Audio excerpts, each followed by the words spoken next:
Wednesday, January the 26th at 6 o'clock. We're going to be exploring a brewery that we haven't had in the store, and certainly haven't had in 473ml tall cans, in quite some time. Now this is Bomber Brewing out of Vancouver. Now, if you've been shopping here for a long time, you might remember these guys as being kind of a less expensive craft brewery that we used to have for kind of like $13.95 a six-pack back when. Fast forward a few years and Bomber has rebranded. They've decided to go a little bit more upmarket. They've decided to try some new things. So I wanted to just check in, get a read on the new Bomber Brewing. So we're going to do that with two Pilsners, their Avant-Garde Pils, which is kind of their classic entry-level beer. And then they've got their Harvest, which is a Rye Pilsner. Not something I've ever seen before. I'm really excited to see these two side by side. Then beside those two, we're going to do their two core hazy IPAs. One is a session, one is their standard hazy IPA called Cloud Spotting and Mauzy. So it's just a look in. Is Bomber worth the conversation about having and bringing in? Are these something we should have on the shelves all the time? We're going to find out together. All that and more coming up Wednesday, January 26th at 6 o'clock. Hello everyone, welcome to our Wednesday night beer tasting. Tonight we are featuring Bomber Brewing. I realized just as I said that I kind of mistimed everything and I'm still tasting the beers because that's the IPA, not the Pilsner. So that's going to be a problem, but we'll address that later. So, Bomber Brewing. Now, Bomber has been on our shelves before. That was in 6-pack small cans. Now, these guys go back to 2014, and this was actually based around three guys who had basically a beer league hockey team together. There was a sound engineer by the name of Blair Calibaba. There was a restaurateur by the name of Don Farian, and finally there was a third founder who has no backstory, according to any of the websites I've found, named Cam Andrews. And they basically just played in this men's beer league, hockey league together, and they were all on the same team. They were called the Bombers, and after the game, when they went out to the parking lot to drink some beers, rather than just drinking some kokanee or whatever, Blair would actually bring his homebrew to the back parking lot, and they just drink that. After a little while, Don Farian, who was one of the founders, basically said to Blair, it's like, do you just want to start a brewery? Okay, cool, let's do that. So in 2014, ahead of Parallel 49, ahead of basically everything else in Metro Van other than like Granville Island and a few others, these guys got rolling. And Bomber Brewing was born. But they were born in a very different form than we see here today, and we'll talk a little bit about why. The packaging looks completely different. Their whole philosophy to brewing is very different. But let's dive right into this. Oh, Mike's gonna hate that I'm doing this. Yeah, Mike hates when I do that. Let's dive into the Avant-Garde Pils here. So, the way tonight is going to be laid out, we'll be starting with the Avant-Garde Pils, going to Harvest Pils, and then two IPAs side by side. So it's kind of a Pilsner and IPA focused event. Avant-Garde Pils has been around since the very beginning. It was just Bomber Pilsner, now it's called Avant-Garde Pils. It's part of their whole new packaging and philosophy. So let's get into this. Oh, microphone? We've got it all sorted? Yeah. Okay. Let's set it on. Oh, sorry guys. Yep. Should be good now. Okay, hopefully it's good now.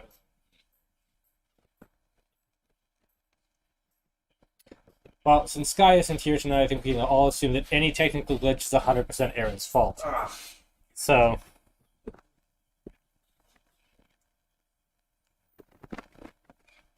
ooh. Okay.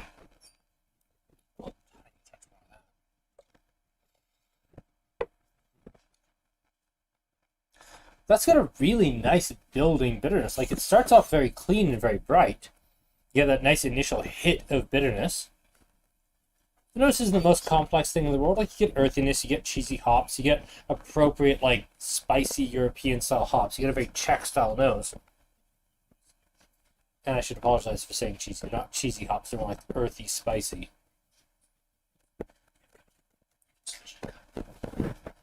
You get it in the mouth, and it's very drippy, it's very bright. I like that. That's actually very, very good. Very Czech. You're absolutely right, Kevin. Yeah, it's right where it should be. So I quite like that. Now, here's the dark side. Here's why we shouldn't like it. Remember how I said Bomber used to have different packaging? They used to be in 6-pack small cans. They used to be quaint and cute and cool, and they were the cheapest 6-pack for craft beer you could buy. And the beer was good, and I think, and this is maybe something we'll dig into a little bit later, I think they were actually the victims of being a little too inexpensive. I think because they were $3 cheaper per 6-pack than anything else in their category, people just assumed it was like starter craft beer, cheap craft beer. It was like the Lucky of craft beer. And I don't think that was really true. I think if they'd been a couple bucks a 6-pack more, they might have fit in better and done better. It's one of those odd situations where if you charged more, the beer would do better. And this is perhaps why we won't really get into this until we get to the IPAs, because I only have so much content for tonight. But the original owners were actually more or less forced out. So we'll get to that in a minute. But I want to enjoy this Avant-Garde Pils. This is an original recipe to the original head brewmaster. This is a really ripping Pils. Like, I will admit, I kind of like this more, because I think this was the exact same beer that was in those Bomber Brewing Pilsner cans that we sold for like $12.95 a 6-pack for years, and didn't really sell that well. It sold okay. It kept its shelf spot, but it wasn't jumping off the shelf. And now it's like $15.95 a 4-pack, and it's the exact same beer, but it's in sharper packaging, and I hate myself, but I kind of like it slightly better because it just looks cooler. And that's a very human reaction. I just feel like I should be better than that.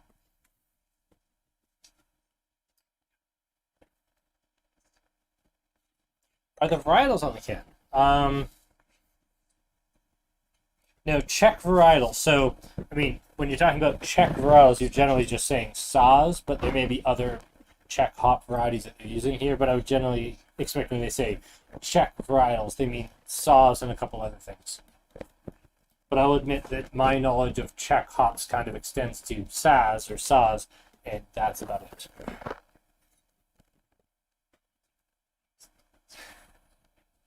Yeah, I don't think I'd take it over Pilsner. I've never been the world's biggest fan of Luminosity, so I don't know if I'd take it one way or the other over Luminosity without having them side by side. I would say this is perhaps similar. It's certainly no part-time model. I think of another Pilsner I really love. Five of Diamonds by Blind Men I would take over this, actually. I quite like Five of Diamonds.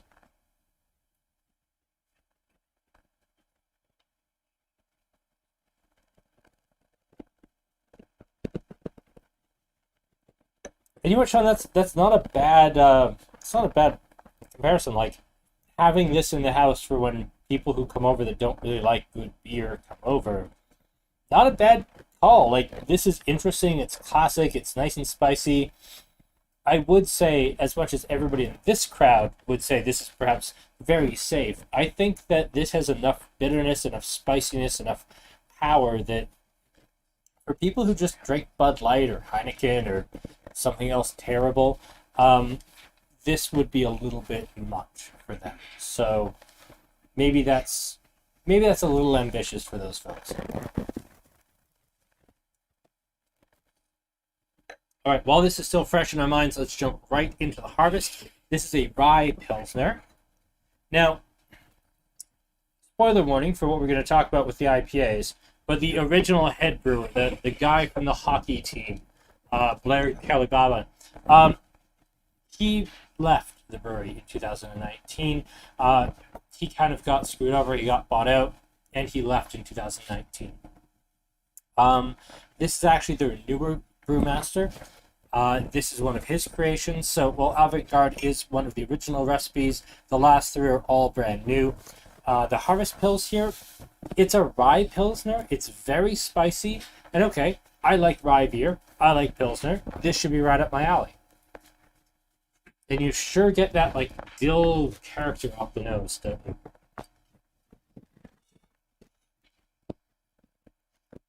Pilsners keep for a bit in the fridge, but still that hoppy note is going to drop out. Like, I'd want to have a good Pils within 3 months, like, of buying. I know these are like packaged October 25th October of 21, so by the time we even get them, like these are fresh this week. And they were brewed in October. So I don't want to have this still on the shelf come May. Like, this would be unacceptable to me with that brewed on date or packaged on date come May. So, yeah, that's the problem with stuff from out of province. Is it's not really glaringly out of date at all. Like, I don't think this tastes stale, unlike the AleSmith stuff. But yeah, I mean, if this was the new Pilsner from Annex or Born Brewing or anybody in Alberta, except Outcast, because they gave us stale beer when we did the tasting, I would say that this would be a little old, but really, when it's coming from somewhere else, there's going to be some shipping latency. Yeah. Okay, let's see how this goes. It kind of comes off like banana bread, doesn't it? Like, it's got this big, rich graininess and a little bit of sweetness, like almost like a German Dunkel, which I was not expecting at all.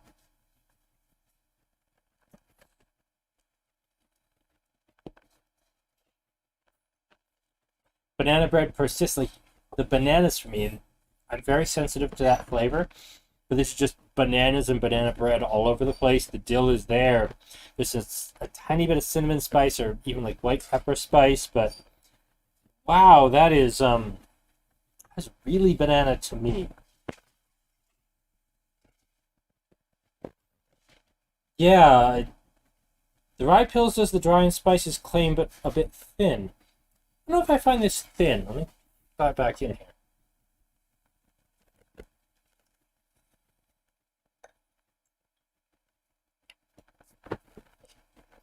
What's the alcohol on this? I'm just curious for body. 5.7. Okay, so it's not light. How do I find this thin? I find it interesting. When I have rye beers, they're usually done as like a German style or like a Rogan beer, or they're done as like a rye IPA, or obviously, and I've said many times, a huge fan of Hell's Basement's Rise Against the Machine rye brown ale / rye porter. This is interesting. I don't know if I call this a Pilsner. Like, yes, it's probably a lager. There's probably a lot of Pilsner malt in it. They probably used the Pilsner hops. It's certainly an interesting beer, but this may be splitting hairs, but is this a Pilsner? I'm really not convinced that I would ever call this a Pilsner.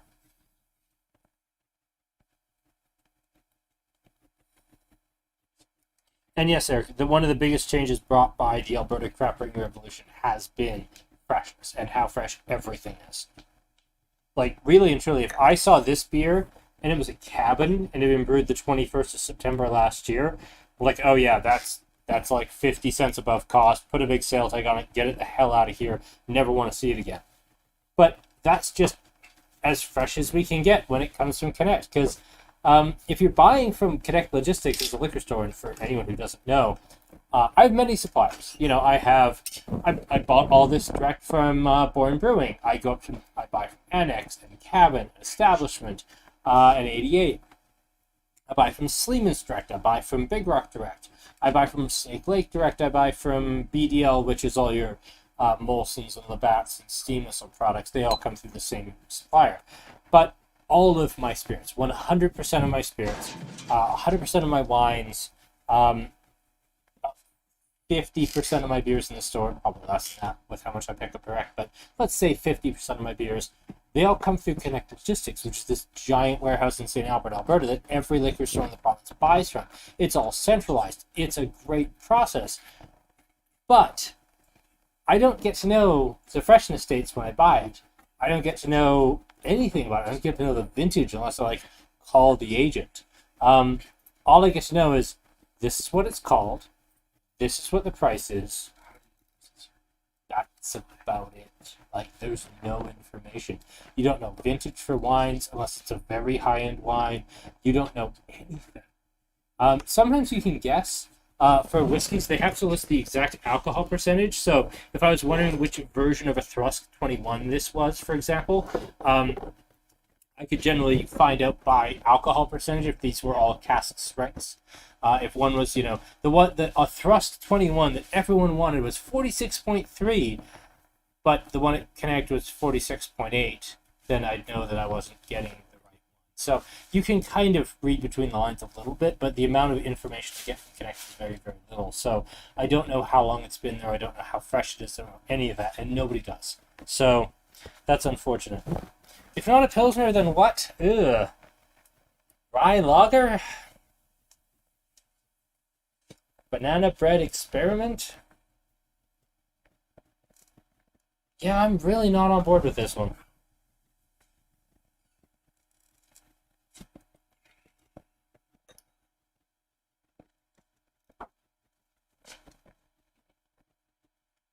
And yeah, I mean, Kevin, you're not wrong. Not knowing the wine vintage does seem crazy, but Connect Logistics supplies every liquor store as well as every bar that buys all the liquor and wine direct. Let's go through a third party. Now, for I'd say 97-98% of liquor stores, bars, restaurants out there in Alberta, they don't care about the vintage. They're buying 19 Crimes, they're buying Kim Crawford, they're buying Kendall Jackson Chardonnay. And they kind of taste the exact same year in, year out, decade in, decade out. The vintage is largely irrelevant. The vintage idea is great and it should be included. But if the agent chooses to just leave it non-vintage, then that's their right, because most stores don't care. The number of products that actually the vintage matters, and the number of stores that buy products that care about the vintage, is vanishingly small in the broader liquor market. So yes, you would think it would be universal, but realistically, the number of stores that would buy and actually check that vintage tab on that is 40 out of all of the liquor stores in Alberta, and the restaurants in Alberta would probably be 60 out of all the restaurants in Alberta. So you'd be insisting on this being fulfilled, this requirement of vintage, to satisfy 100 accounts in the market where there are how many liquor stores and restaurants? No, it's. I understand why it's not filled out as much as it's not. Every agent has the option to keep that up to date. Most choose not to. So.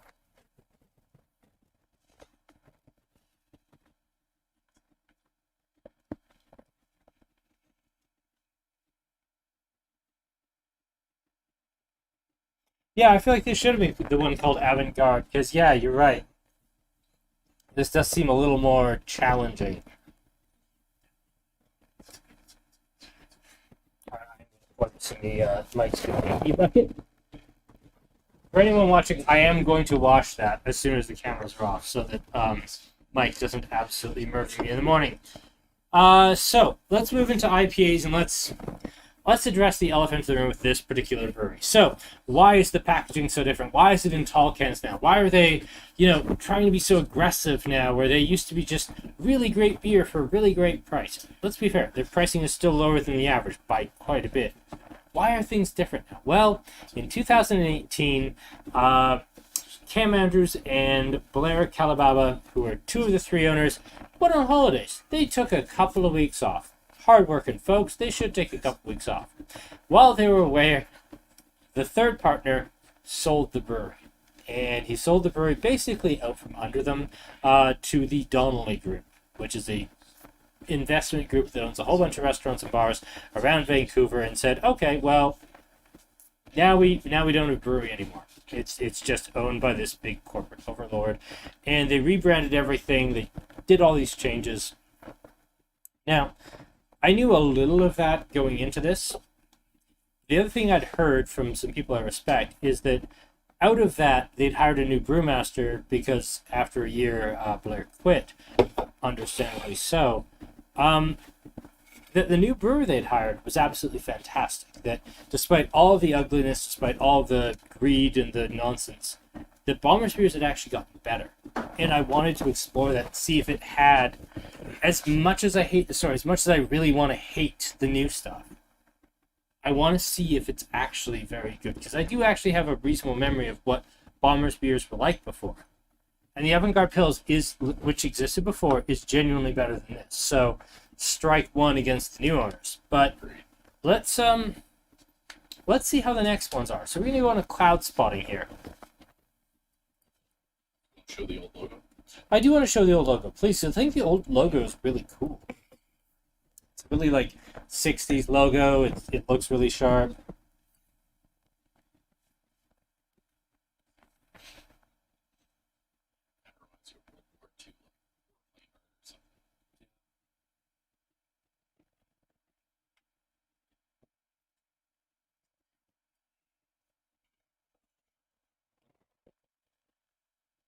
Now, Craig, you're saying it's just hop juice and lacks backbone? Well, I mean, you're right. As a person who's supposed to care about beer professionally, sure. And Eric, you're absolutely right. I hate the new packaging. I think it looks stupid. I liked the old packaging. But this is a session, so it's supposed to be lighter. It's 3.8. Understand, this is a 3.8. For anyone saying this is hop juice, it doesn't have backbone, well, no. Of course it doesn't. There's no barley to it. It's 3.8. Understand that this is going up against, like, it's less alcohol than Coors Light. Understand what it is for what it is.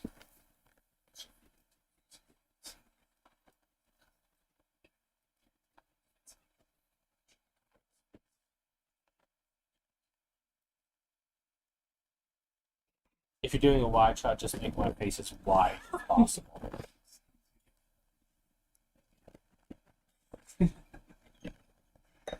I love hearing the back talk behind the cameras. It's great. Yeah, and that's kind of where I'm at, Kevin. Like, I heard Craig. I saw Craig's comment just at Jason. Was like, no, Craig, I disagree. Like, for 3.8, this is pretty damn good. This is actually, like, for 3.8 in an IPA in a hazy, that's not bad. Like, for under 5, for under 4. Oh, you're having the rye. Yeah. That's not a great beer. That's gonna be the tail end for me. Bomber.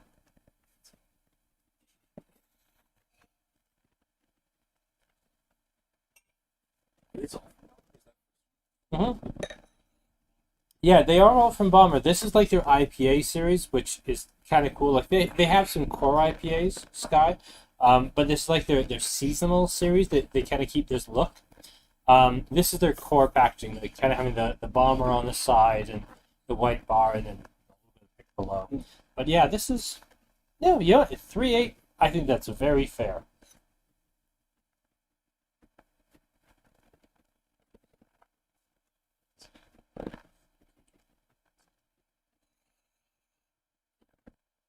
Yeah, you know what? I like how little alcohol this is. I like how fresh it is.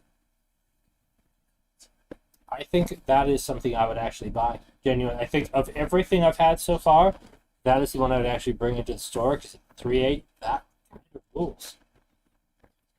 Against a 6.5 full alcohol New England pale, sure, maybe it's not what we want. But that's alright. Yeah, and it's not that dissimilar from Simple Pleasures. Obviously, different flavor profile, but in terms of quality, no. And yeah, I think so too. I'd like to hate this, knowing who owns it and all the shenanigans that went on at the brewery at the time, but no, I quite like this. This is very good.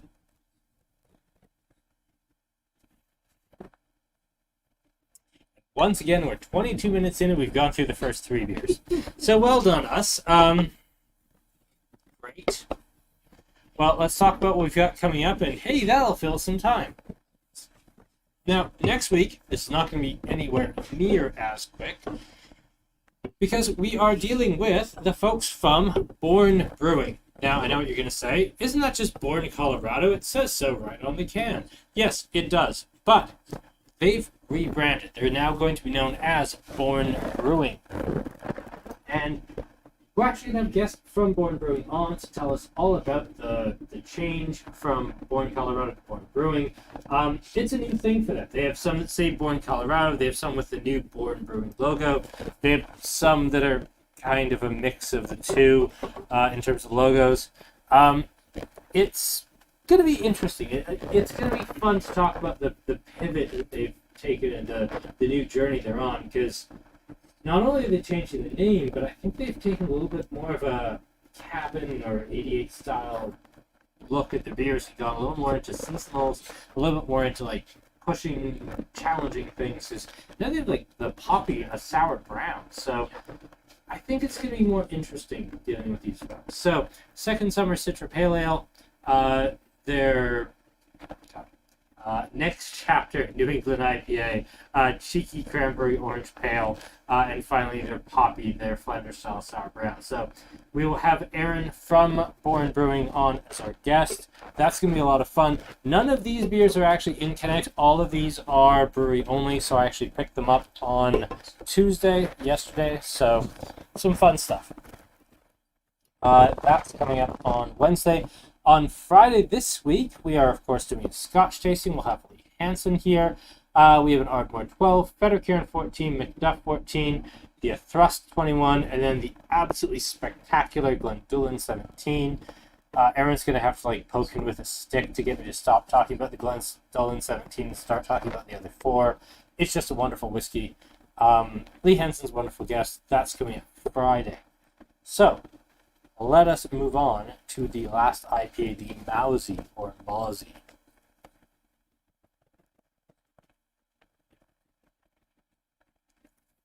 You know, it took me a minute, Eric, to come around to like Born Brewing or Born Colorado. All of the people I knew in the beer industry really liked them. They really respected them. But they never reached out to me, and like I bought their stuff, I tried their core beers. They were always alright, they were always fine. But it wasn't until I started getting some of the seasonals that I thought they were a little more interesting. So we'll talk a little bit about that. And just how much hype influences even me. And again, I don't think they were ever boring. I think it was just...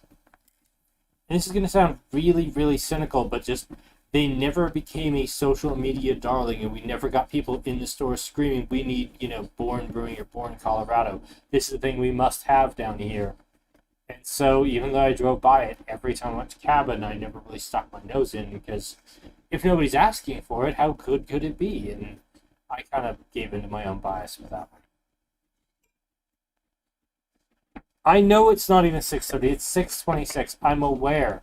But you would not believe how much research I did trying to dig into, what was going on with these guys. There is so little content online.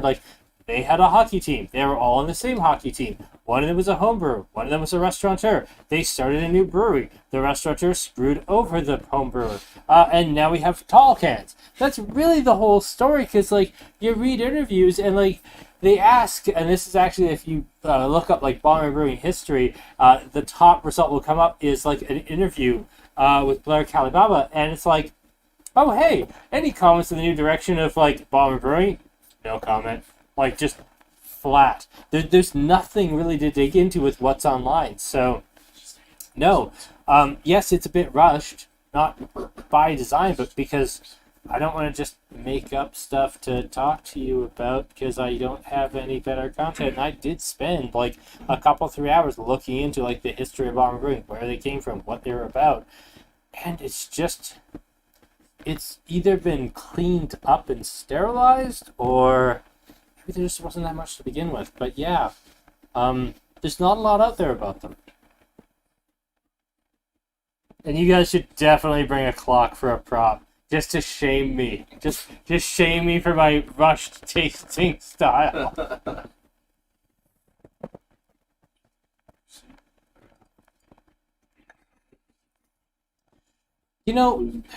Making the change to start a new company, we saw Cooley Brew here change names to Wildcraft when their initial brews were wildly scored, laughed at, made fun of, generally thought of being the worst craft beers in Alberta's history.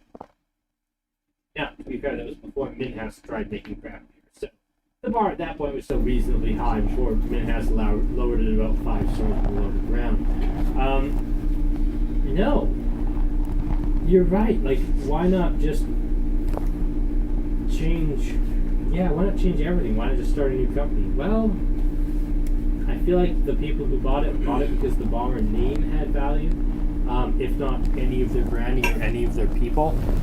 And it sounds so predatory, but yeah, and I'm almost coming around to the way you're thinking here, because this doesn't resemble Bomber Brewing as I knew. Like, it was 6-packs, it was honest, good beer, it was more of a challenger to Big Rock in terms of price, except their beers were better than Big Rock's.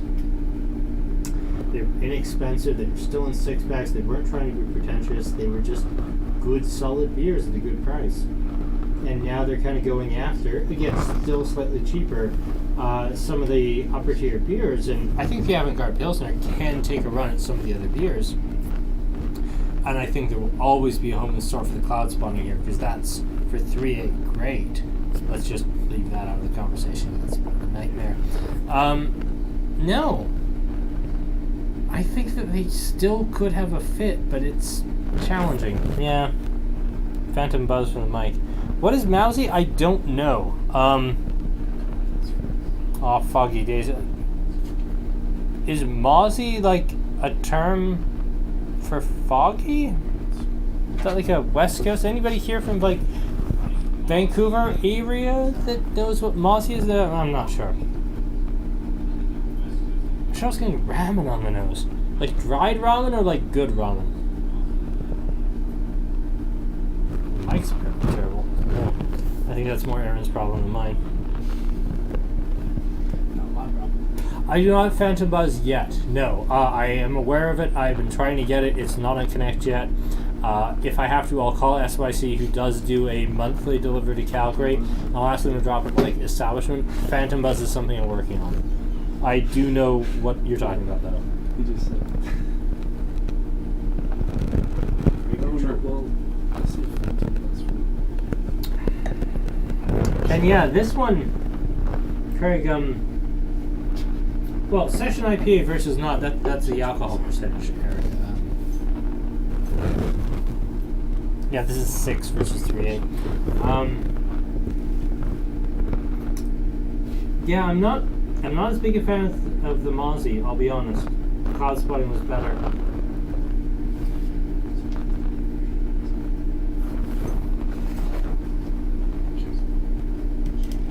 Ramen sauce package.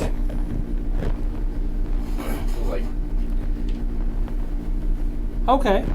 I was not aware that Mauzy was, okay, I love how many people immediately chimed in with, like, definitions of Mauzy. That's fantastic. Okay. Yeah. Is this something that I would drink on a hot, muggy, foggy night? I would if it was better. Like, I like me a hazy IPA, but I don't really like this one. It's okay. The cloud spotting was better. The Avant-Garde was better. Yeah, a bit of a mixed bag with Bomber. Like, I can see carrying on with this, especially at the price point it's going to come in at, and see carrying on with this because I think it's actually very good. The Rye Pills and the Mauzy, I don't see it. And we'll still do a vote, but I'd like to see, like, how many people thought the Harvest over the Avant-Garde or thought the Mauzy over the Cloud Spotting. If you do feel that way, please let me know, because I want to know what type of drugs you're taking and how I can get some, because that's not great. That's really not great.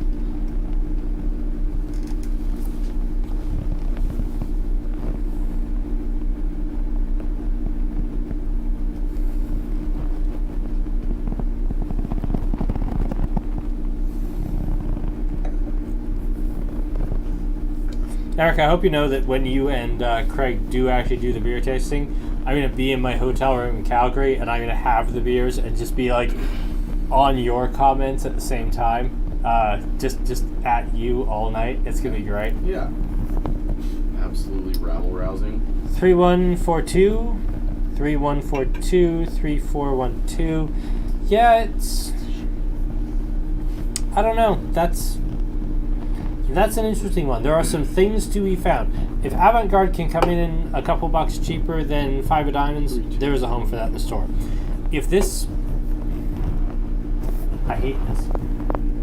I think that might be, at 3.8, the best session IPA in the store at that sort of alcohol, because I think it's actually very, very good. Yeah, I kind of actually feel that way. I think that this and this have home in store. The Harvest, I don't know what the hell happened. And this, the Mauzy, Mauzy or Nazi,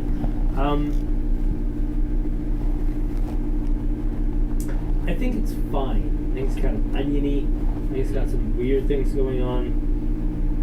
I think a few years ago that would have been acceptable. Right now, it's just, it can't fit the bill for what we're actually doing now. Yeah, 4's just not for me.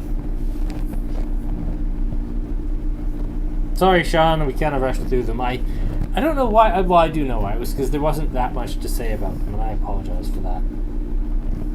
4 and 2 will be conditioning your drains. Well, your drains will thank you. And some Mauzy for a little treat. Yeah, a little mousy. Yeah, drains can have a little mousy as a treat. Yeah. And at that, we will leave it, because now we're just getting mean and catty, and yeah, no, that's just rude. Alright, sorry it's a bit short tonight, folks, but yeah, there was a dearth of information online. Next week, we will have Bomber Brewing, we will have a guest, and we have so much to talk about regarding branding, and regarding, you know, being across the human cabin, and trying to compete in a market that's so crowded in Calgary. Like, next week is going to be appointment viewing. This week, well, I wanted to see what these folks were about. I wanted to see where Harvest was at, or pardon me, where Bomber was at a couple years since I tasted them, and they're in a very different place. I'd say some things they're making is very good, and some things they're making I just don't get. So, we shall call it here, and we will see you this Friday for Scotch, and next Wednesday for Bomber Brewing. Thank you so much for watching, and have a wonderful night.